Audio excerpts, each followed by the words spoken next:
Elle a été la première qualifiée pour les Jeux Olympiques. Elle sera la dernière à entrer en compétition à Paris. Lisa Pou profite actuellement des installations du Coliseum, le complexe sportif de la ville d'Amiens, la piscine qui a vu éclore notamment le Français Jérémy Stravius. Un bassin qui n'a pas été choisi par hasard, car l'entraîneur monégasque Michel Pou a travaillé ici dans les années 90. À Amiens, la nageuse monégasque retrouve toute la quiétude nécessaire pour préparer au mieux ces Jeux. Nous sommes sur la préparation terminale. La logique, c'est la récupération la plus importante, aussi bien au niveau du sommeil, au niveau alimentaire et au niveau de l'entraînement également, où le volume est bien moins important. On ressollicite, mais l'essentiel du travail a été fait.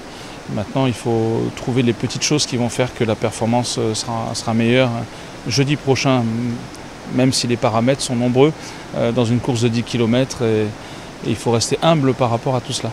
C'est donc à une centaine de kilomètres de la capitale que la spécialiste de la nage en eau libre peaufine les derniers réglages de sa course en enchaînant les longueurs et en respectant à la lettre le programme d'entraînement quotidien. C'est clair que c'était nécessaire parce que c'est vrai qu'au village, il y a quand même beaucoup de monde. Moi, je suis quelqu'un qui suis assez solitaire, j'aime rester seule en général. Quand il y a vraiment une grosse population, je perds beaucoup d'énergie. Donc c'est vrai que c'était important de sortir un peu de tout ça, même si on a bien profité avec l'équipe, c'était très, très chouette de vivre ça. Il fallait aussi penser à la performance, d'où la raison pour laquelle on est venu ici à Amiens pour rester tranquille, et je pense qu'on a été très bien accueillis. Je pense pas, c'est une certitude. Les gens sont très, très chaleureux ici, très bienveillants. On a des conditions extraordinaires, on a une ligne chacun et c'est juste parfait pour la prépa finale.